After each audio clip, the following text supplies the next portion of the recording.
Bismillahirrahmanirrahim. Assalamu alaikum. I am Yaz Ahmed Khan. I am clinical psychologist, speech and pathologist and neurolinguistic professional. आज का topic जिस पे बात करूँगा वो है मोटर स्पीड डिसऑर्डर्स। इसमें हम देखेंगे मोटर स्पीड डिसऑर्डर्स क्या होते हैं, इसकी कैटेगरीज कौन सी हैं, और उन कैटेगरीज में आज हम देखेंगे अप्रैक्सिया ऑफ स्पीच। अप्रैक्सिया ऑफ स्पीच में देखेंगे अप्रैक्सिया ऑफ स्पीच क्या होता है, उसकी क्या टाइप्स हैं, क्या रीजंस हो सकती हैं, काजेज़ क्या हैं, और उसके बाद हम देखेंगे कि उसका ट्रीटमेंट कैसे किया जाता है। A motor speed disorder is present when a child struggles to produce speech because of problems with motor planning or muscle tone needed to speak. There are two major types of motor speed disorders: dysarthria and apraxia of speech. Apraxia of speech is a speech sound disorder which is neurologically based. There is no presence of muscle weakness or decreased tone. Only about 3 to 4% of children with speech sound disorders have childhood apraxia of speech. So it is rare than most think it. Apraxia of speech एक neurological based disorders है। बाकी जितने भी disorders होते हैं, जितने भी speech sound disorders हैं, उनके अंदर कोई ना कोई रीज़न मौजूद होती है। ऑर्गेनिक हो सकते हैं, जिसमें किसी को क्लेफ्ट पैलेट हो, उसके अलावा लिप पैलेट हो, वो हेयरिंग इम्पेयरमेंट हो सकता है, तो उसके अंदर रीजंस मौजूद होती हैं। लेकिन क्योंकि ये जो अप्रैक्सिया ऑफ स्पीच होता है ये न्यूरोलॉजिकल बेस्ड होता है, इसका ताल्लुक हमारे नर्वस सिस्टम से होता है, हमारे जितने भी नर्व्स हैं उनके साथ होता है। तो इसके अंदर जो है जितने भी हमारे मसल्स हैं वो भी इसमें वीकनेस नहीं होती है, लेकिन न्यूरोलॉजिकल बेस की वजह से इसके अंदर प्रॉब्लम्स आ रहा होता है। टू मेन टाइप्स होती हैं, एक को हम ओरल अप्रैक्सिया ऑफ स्पीच कहते हैं और दूसरे को हम वर्बल अप्रैक्सिया ऑफ स्पीच कहते हैं। ओरल में क्या होता है, the person has problems making voluntary movements of mouth muscles. जब हम कहें जो हमारे माउथ मसल्स हैं उनको वॉलंटरी तौर पर करने में उससे प्रॉब्लम्स होती है। मिसाल के तौर पर अगर आप एक जो इंडिविजुअल इसके अंदर सफरिंग कर रहा है उसको आप कहेंगे कि अपनी ज़बान बाहर निकाल कर दिखाओ, तो वो उस टाइम पर नहीं कर पाएगा। लेकिन जब वो आम हालात में घूम रहा है, फिर रहा है, तो वो खुद ब खुद अपनी ज़बान जो है वो बाहर निकाल लेगा, उससे कोई इशू नहीं होगा। तो ये वॉलंटरी जो अगर हम कहेंगे तो उस वक्त इशू हो रहा होता है। वर्बल अप्रैक्सिया ऑफ स्पीच क्या होता है, ये बहुत ज़्यादा कॉमन होता है जबकि ओरल की निस्बत। The person has problems with their ability to plan and program voluntary movement to say sounds and words. इसको प्रॉब्लम होता है, ज़बान उस तरह से जो है वो मूवमेंट नहीं कर पाती है, जितने भी मसल्स हैं। इसमें अगर हम एक बच्चे से कहें कि आप 4 दफ़ा उसको कहें बनाना बोलो, तो उसकी 4 टाइप की टाइम जो है वो बोलेगा। सबसे पहले बन ना ना, फिर बोलेगा ना बाना, बना बना बना। तो ये जो है रीज़न वो स्पीच जो है उसकी क्योंकि वॉलंटरी तौर पर नहीं बोल पाएगा, उसकी जो ज़बान है वो उस तरह से जो मूवमेंट है वो नहीं कर पाएगी, एक ख़ास तरीके से प्लानिंग नहीं हो पाएगी। तो इस तरह से ये प्रॉब्लम्स आती हैं। अप्रैक्सिया ऑफ स्पीच जो है ये एक डेवलपमेंटल भी हो सकता है, जब बच्चा पैदा होता है उस टाइम पे मौजूद होता है, या फिर ये एक्वायर्ड होता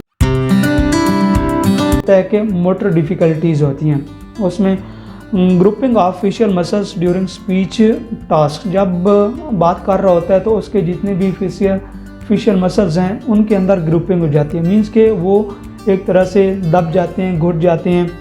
difficulty voluntary moving articulators or initiating speech, जबकि दूसरे जितने भी स्पीच साउंड डिसऑर्डर्स हैं उनके अंदर कोई ऐसा इशू नहीं होता, वो आसानी से बोल लेता है, लेकिन उसके अंदर क्योंकि कोई रीजंस मौजूद होती है उस वजह से इशू आता है। Reduce coordination of articulators especially on diadochokinesis task. मिसाल के तौर पर जब आप उसको डायडोकाइनाइसिस टास्क देते हैं, उसे कहते हैं कि पा टा का बोलो, तो वो पा का ता पा का, तो उस तरह से वो नहीं बोल पाता है। जल्दी जल्दी बोलने की कोशिश करेगा लेकिन वो दरमियान में कुछ लफ्ज़ छोड़ देगा और उस तरह से प्लानिंग नहीं हो पाएगी। Speech sound errors, inconsistent errors, children will produce some sounds correctly some of the time and incorrectly at other times. लेकिन बाकी जितने भी स्पीच साउंड डिसऑर्डर्स होते हैं उनके अंदर वो कौवा को हमेशा तवा ही बोलेगा, लेकिन क्योंकि ये न्यूरोलॉजिकल बेस्ड इश्यूज़ हैं इनमें कभी कभी जो है वो सही बोलेगा, कभी जो है सही नहीं बोल पाएगा, इनकन्सिस्टेंसी होगी।